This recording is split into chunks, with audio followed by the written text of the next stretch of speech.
Yang pertama, dari definisinya, nyeri leher atau cervicalgia itu merupakan nyeri yang terjadi akibat abnormalitas jaringan lunak seperti otot, ligamen, dan saraf, tulang ataupun diskus vertebra. Nah, nyeri leher yang berasal dari vertebra cervical itu dipicu oleh gerakan dan disertai dengan nyeri tekan vokal, serta ada keterbatasan gerak.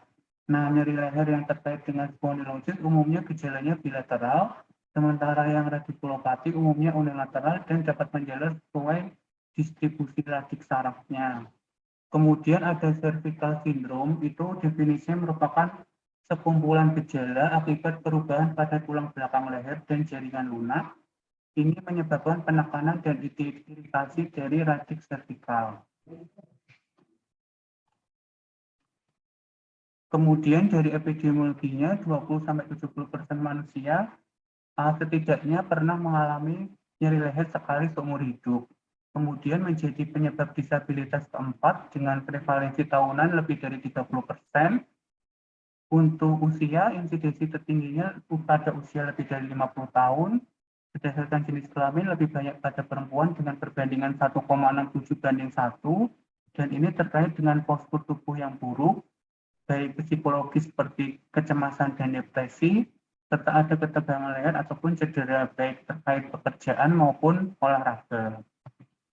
Kemudian dari patofisiologinya ini, jadi nyeri leher itu kan pertama dari struktur anatominya, yaitu leher itu dibentuk oleh 7 tulang vertikal mulai dari C1 sampai C7 yang saling tertutup satu sama lain. Nah, bersamaan dengan ligamen dan otot ini, maka dia akan melindungi sebagai jaringan pelindung dan membentuk kanalis spinalis yang melindungi suaranya nggak jelas. Yang melindungi medula spinalis. Kemudian di antara tulang vertebra ini terdapat diskus intervertebra yang bagian ini. Nah, ini sebagai shock absorption. Nah, apabila ada tekanan yang besar pada diskus itu, maka akan mengakibatkan produksi dari material yang menyerupai gelatin itu keluar sehingga terjadi herniasi diskus. Yang itu apabila menekan radik sarafnya, maka akan menyebabkan radikulopati. Kemudian di sekitar tulang dan diskus ini terdapat lapisan tebal ligamen yang untuk membatasi gerakan antar tulang vertikal. Nah, dekat lagi. Oh iya, baik.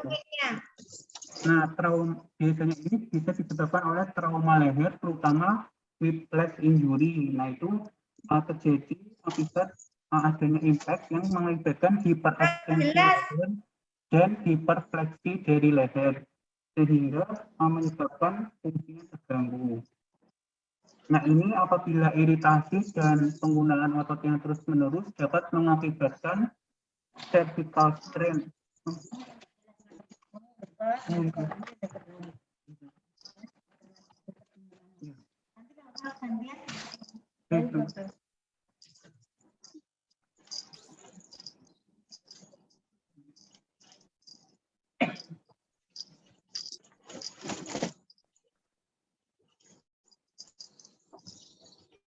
Kemudian berdasarkan klasifikasinya ini ada nyeri aksial, kemudian ada radikulopati cervical, dan ada myelopati cervical.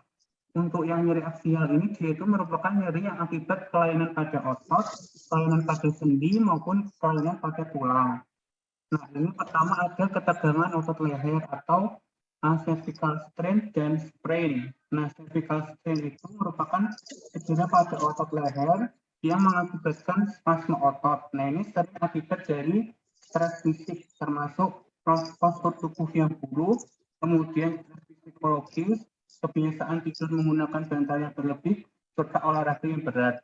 Kemudian ada cervical sprain, itu cedera pada ligamen yang seringkali berhubungan dengan sendi falset dan tulang belakang. Nah, secara klinis keduanya itu hampir sama. Kemudian dari myofascial pain cervical itu karakteristiknya itu ada myofascial trigger point, yaitu berupa titik nyeri hyperirritable pada serabut otot saraf, otot rangka yang dapat terpapasi dan dapat mengakibatkan nyeri alis serta disfungsi motorik. Kemudian ada spondylosis cervical, itu intinya terjadi perubahan degeneratif secara gradual. Nah, itu lebih dari 90% disebabkan karena adanya spur atau osteofit. Kemudian ada nyeri diskogenik itu akibat perubahan struktural satu atau beberapa diskus intervertebra. Terseringnya adalah C5, C6, dan C6, C7. Kemudian ada sindrom facet cervical itu akibat cedera whiplash yang sudah saya jelaskan tadi, yaitu terjadi gerakan yang tiba-tiba baik ke depan dan ke belakang.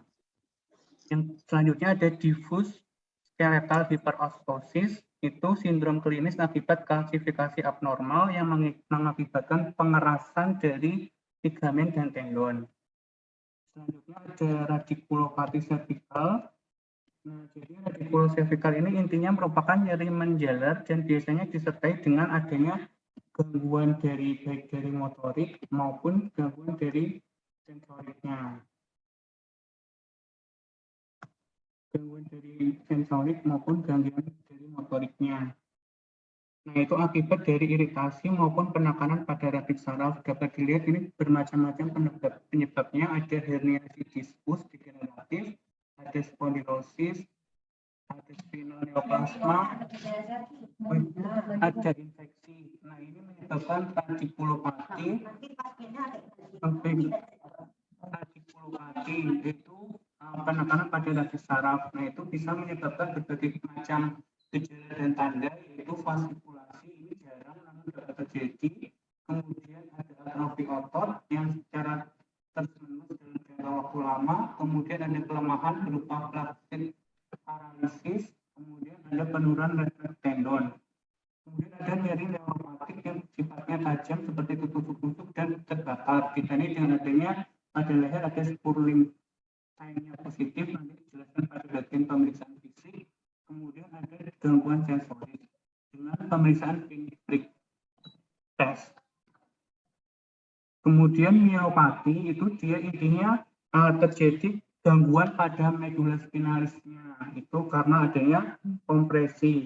Seringnya karena spondylosis, cervical spondylosis, dan itu menyebabkan kompleksi mekanik dan komprosi dari vaskularnya. Itu menyebabkan kerusakan pada baik yang sensorik maupun motorik. Pada yang sensorik terutama pada dorsal kolum yang menurunkan proprioceptif serta menurunkan vibrasi dan sentuhan halus, sehingga pasiennya jadi mudah jatuh dan terjadi parestesia pada tangan maupun jarinya. Untuk yang bagian motoriknya itu ditandai dengan penurunan upper motor neuronnya, itu penurunan regulasi dari upper motor neuron sehingga terjadi lesi bersifat UMM sehingga terjadi hipertonisitas dan hiperrefleksia. Kemudian bisa menyebabkan kelemahan pada nggak jelas kelemahan pada gross motornya.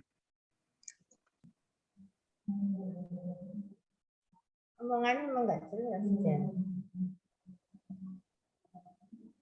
Atau ganti temennya aja yang lebih lantang ngomongannya ya. Tony kumur-kumur itu temennya, tapi komputernya dihadapkan satunya. Enggak, aku padahal ingin memperhatikan suaranya ini. Iya, suaranya kayak suara robot ya, Bu ya. Iya, memang aslinya memang agak nggak jelas kalau dia ngomong, tapi ditambah lagi kurang pakai speaker. Saya coba pakai handphone bisa Itu dok. bagus. Nah ini bagus Oh, ini. iya. Pakai handphone aja dok ya. Ya, Ya. tadi pindah. Ulang dulu dikit. Aku ingin memperhatikan tadi. Yang dari mana dok? Ya, slide sebelumnya, dikit. Dan yang jelas ya ngomongnya A, I, U, W, O-nya yang jelas. Yang pertama ini untuk klasifikasinya. Oke. Klasifikasinya itu ada nyeri aksial. Nah, ada 3 nyeri aksial, radikulopati cervical sama myelopati cervical. Yang pertama nyeri aksial kan nyeri akibat dari kelainan otot, sendi maupun tulang di daerah leher. Itu ada pertama cervical strain, itu adalah cedera pada otot leher. Kemudian cervical sprain itu dia cedera pada ligamen. Nah, ini akibat dari stres fisik maupun stres psikologis. Kemudian yang kedua ada myofascial cervical pain.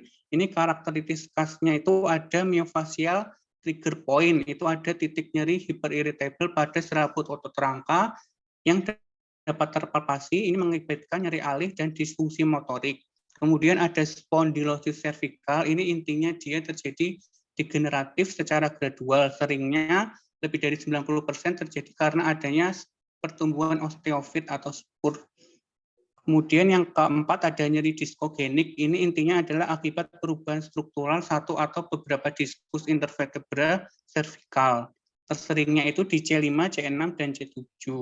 Kemudian ada sindrom facet cervical, itu akibat cedera whiplash yang saya jelaskan tadi di awal, itu merupakan cedera karena trauma, biasanya karena kecelakaan yang terjadi akibat hiperekstensi dan hiperfleksi yang secara mendadak.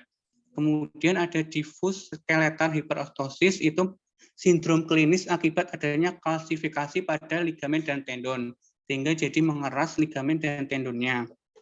Kemudian yang kedua ada radikulopati, ini dia intinya merupakan nyeri yang menjalar akibat radik sarafnya.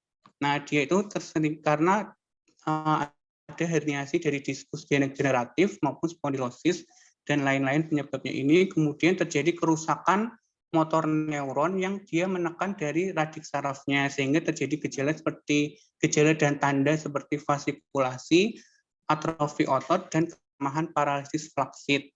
Kemudian terjadi penurunan refleks tendon dan terjadi pada sensorisnya ada nyeri neuropatik yang ditandai dengan seperti rasa tertusuk dan terbakar. Nah, ini ditandai dengan pemeriksaan fisiknya ada Spurling sign-nya positif.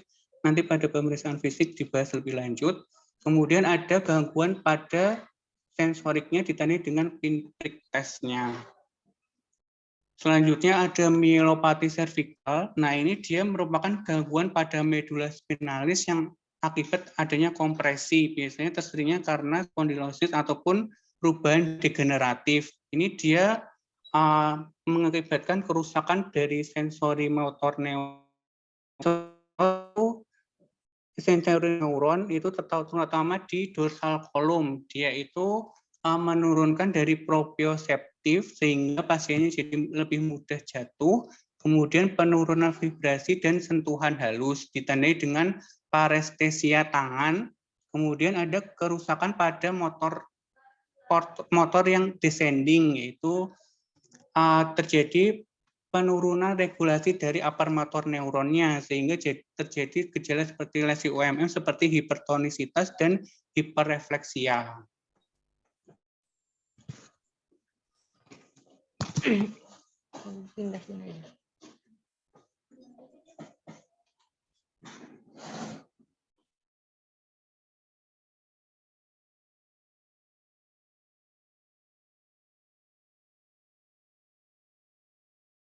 Pemeriksaan yang pertama asis, di mana keluhan utama pada pasien ini dapat ditanyakan dan dapat didapati leher yang dapat menjalar ke bahu dan tangan, kaku, sensasi terbakar pada leher.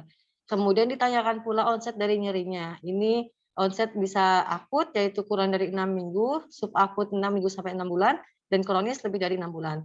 Ditanyakan pula frekuensi dari nyeri yang dirasakan pasien. Apakah bisa terjadi kontinu. Kemudian ditanyakan gejala lain seperti kesemutan, mati rasa, hilangnya refleks pada distribusi akar saraf, di mana akibat dari kompresi. Selanjutnya, tanyakan pula untuk faktor yang memperberat seperti posisi kepala dan gerakan tertentu, kebiasaan pasien seperti tidur dengan bantal berlebih yang mana memicu fleksi kepala. Selanjutnya pada slide ini dapat kita lihat terdapat dermatom yang dapat dihapuskan pada bagian servikal.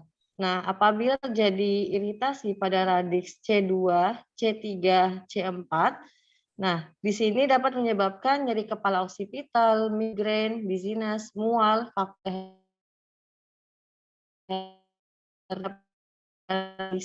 C5, C4, C5, di sini dapat menyebabkan nafas pendek, palpitasi, nyeri di dada, nyeri di sekitar leher, sendi bahu, dan di sekitar tulang belikat.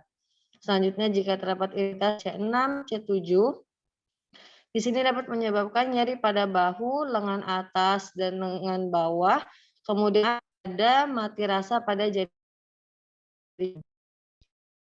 Pasien ini diperberat dengan ekstensi dan juga leher seperti yang ditunjukkan pada pemeriksaan Spurling test ini, yang mana dia mengurangi ukuran dari foramen neural.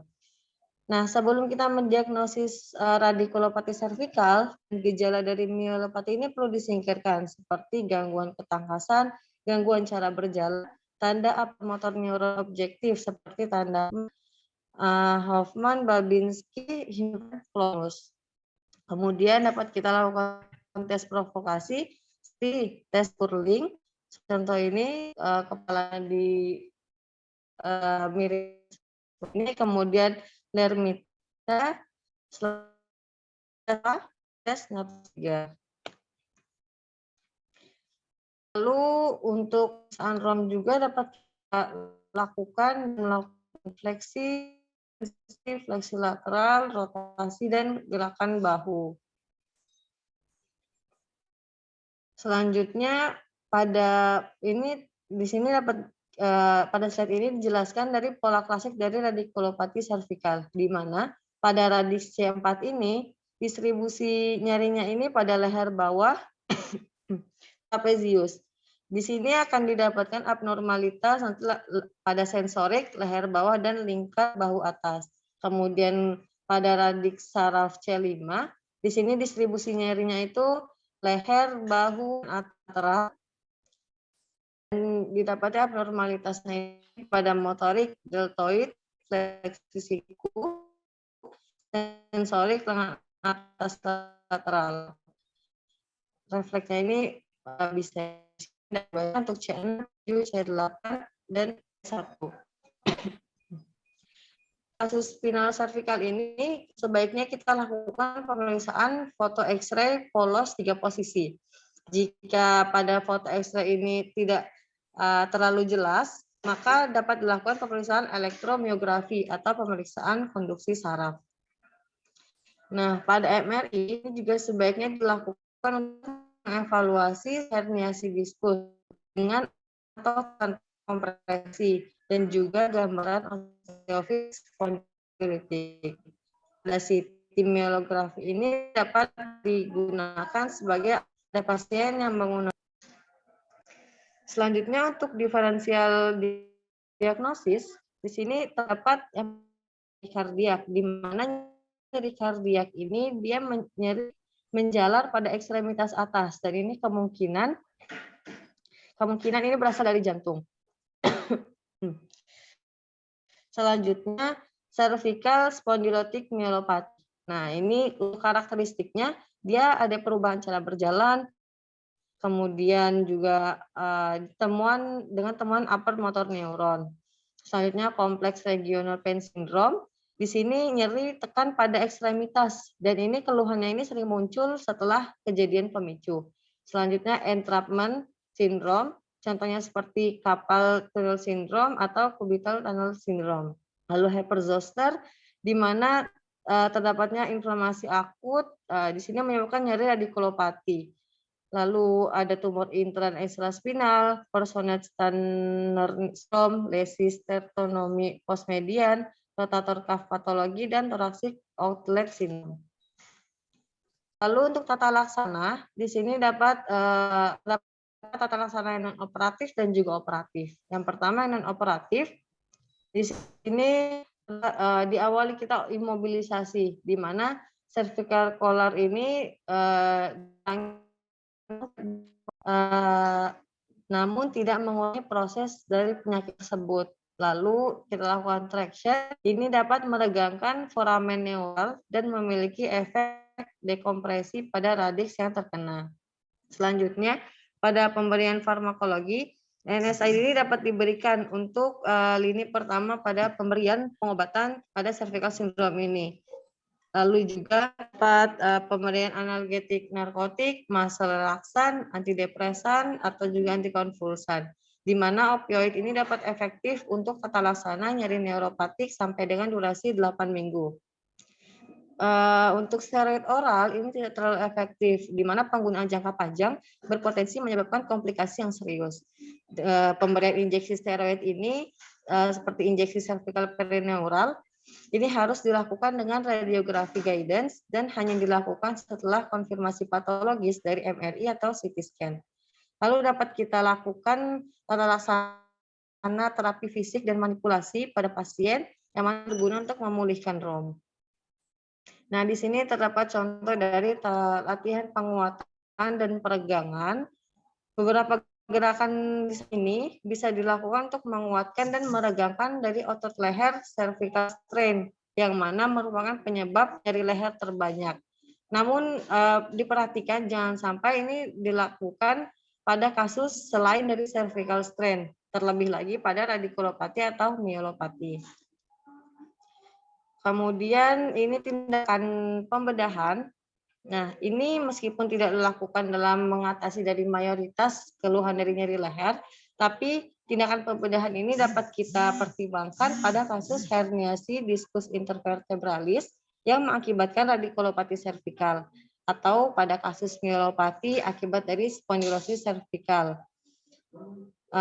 Kemudian selain itu pertimbangan tindakan ini jika terdapat defisit neurologi yang progresif. Selanjutnya untuk pemberian edukasi, yang pertama kita dapat berikan edukasi terkait penyakit, rencana pemeriksaan dan juga pengobatan. Kemudian edukasi hal-hal yang boleh dan juga tidak boleh dilakukan pada pasien yang mengalami cervical syndrome ini. Lalu memberi edukasi tentang aktivitas fisik sehari-hari dan juga kepatuhan dalam mengkonsumsi obat. Nah, untuk prognosisnya, jadi ini untuk proses ke depan terhadap proses kehidupannya ini dia cenderung baik. Kemudian kalau prognosis dikatakan dapat sembuh total hingga aktivitas biasa, ini masih buruk. Kemudian fungsi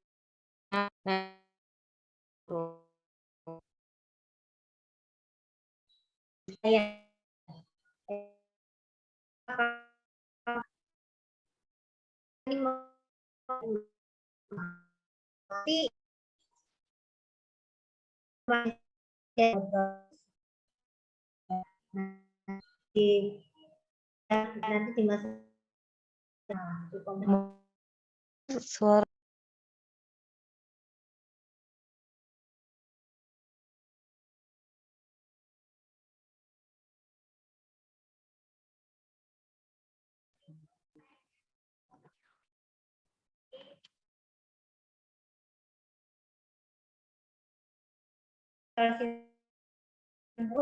yang waktu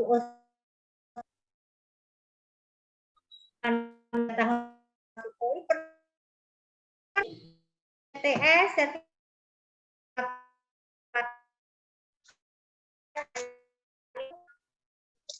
jadi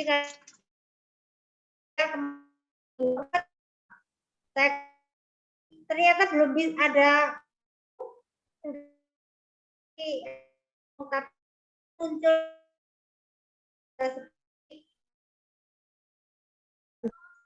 sama kausa, tapi saya kira kalian pikirnya masih kurang. Pasien komunikasi saya itu belum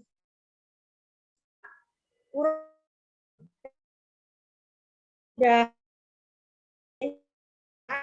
yang diskusi apa? Kausa dan Pak Tony menghadapi kasus ini. Terima kasih.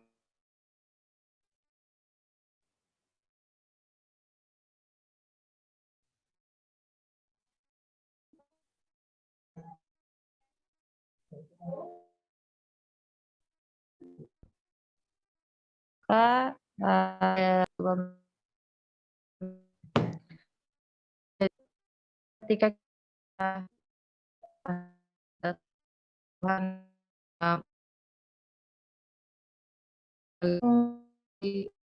kita lihat beberapa poin dapat kita perhatikan. Apakah ada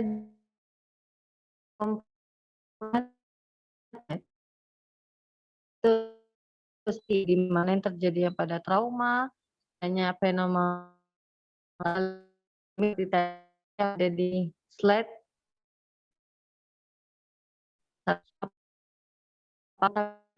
progresif.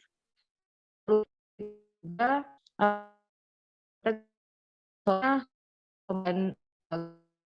progresif tidak dan juga perkembangan lalu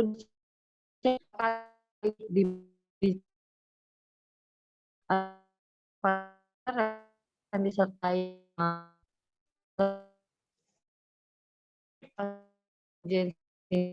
ini dilihat apa ada keluhan pusing yang kelemahan dari unilateral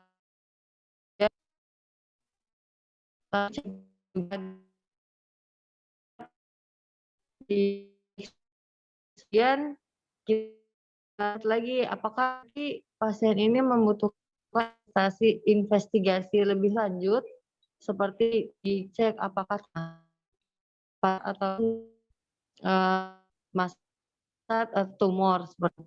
Nah, jadi perlu bisa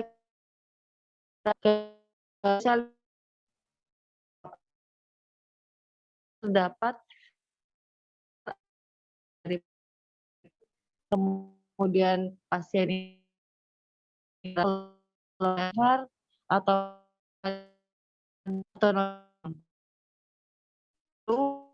ini bisa kita rujuk juga ke pekakuan pada pagi hari, kemudian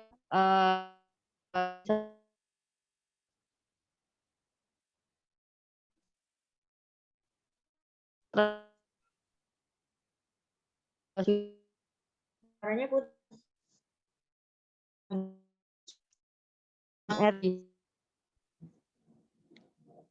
Mohon maaf atas suaranya.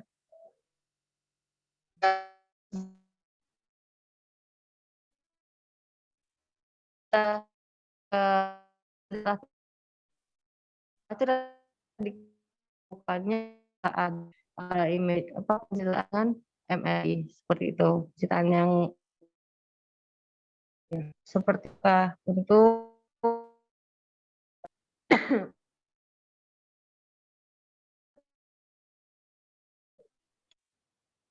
Ya, nanti bentar lagi.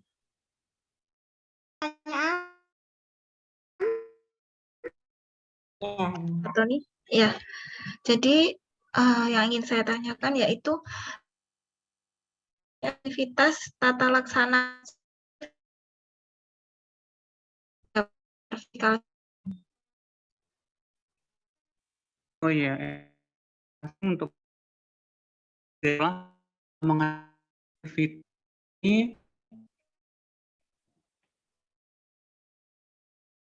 yang terapi fisik ini dapatkan jurnal dari physical therapy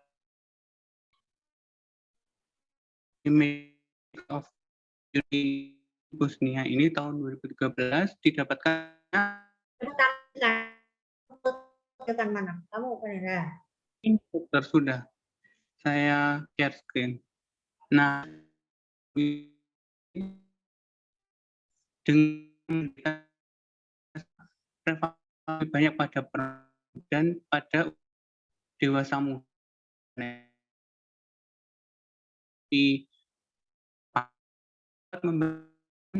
dalam mengembangkan semula aktivitas ini dengan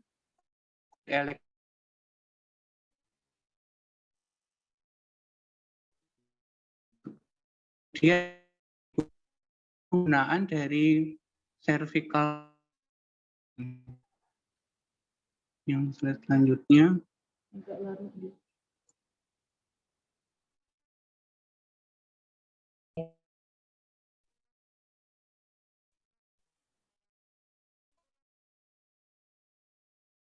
Ya. Di Indonesian Journal 1, judulnya The Effect. Sudah saya Ditampilkan.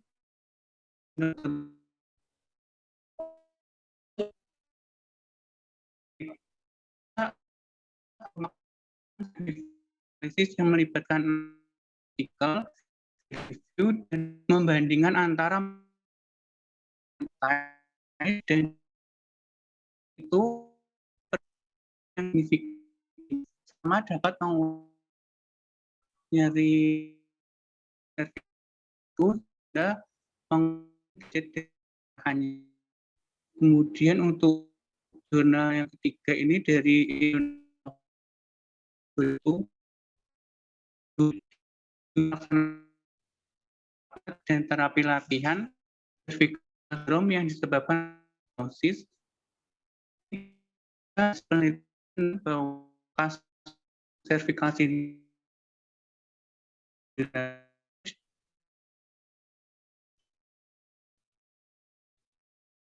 itu intervensi dan mobilitas sendi leher. Terapinya itu juga kita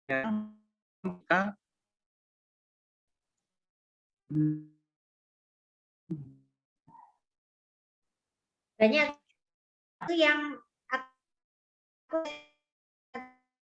analisis yang 2021 tadi.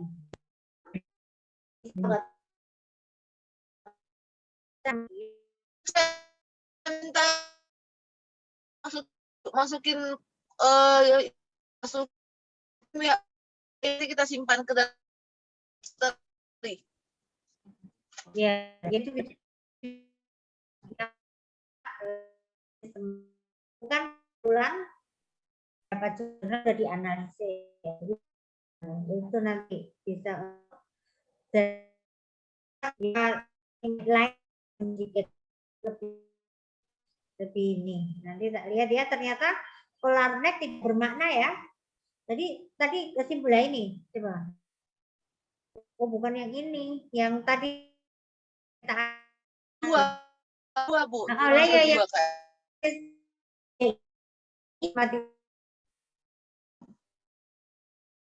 Perbedaan antara polar neck dengan ini, dengan manual terapi.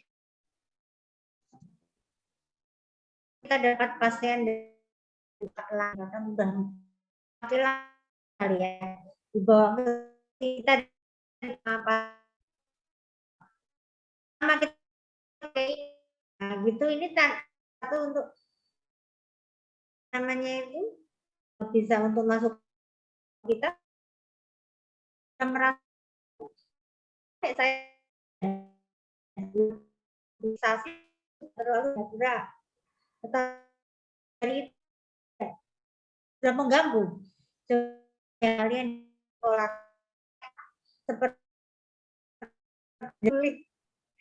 ternyata itu ya 1 bulan ya nanti kita lihat juga berdasarkan progres neurologisnya nanti kita apa namanya itu akan berbeda terapi yang sama karena ini kadang dia wah mantep misalnya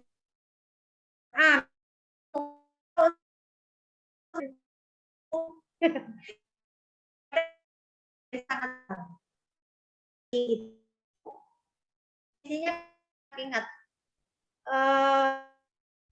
apa namanya itu pengalaman dan ya jadi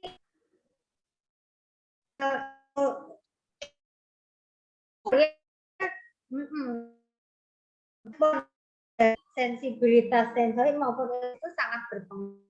Setiap orang perlu gangguan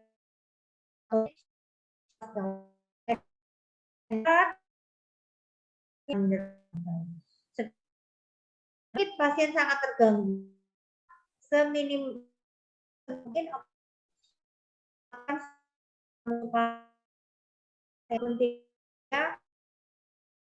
sangat aktivitas terganggu itu juga kita sampai sekarang ini kita semua ini masih pasien.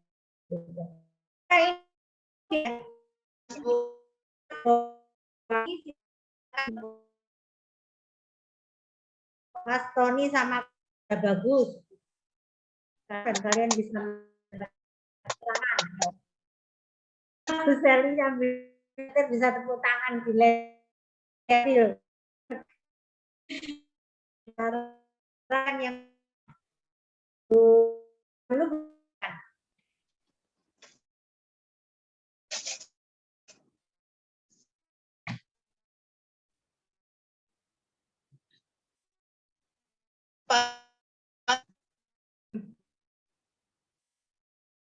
Baik, Ya. saya dokter.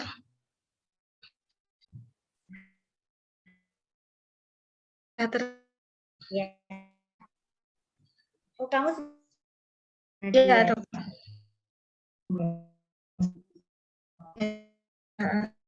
Pagi sini akan presentasi. Jadi dari yang pertama akan kepala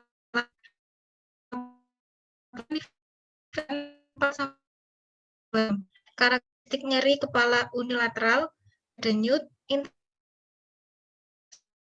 ada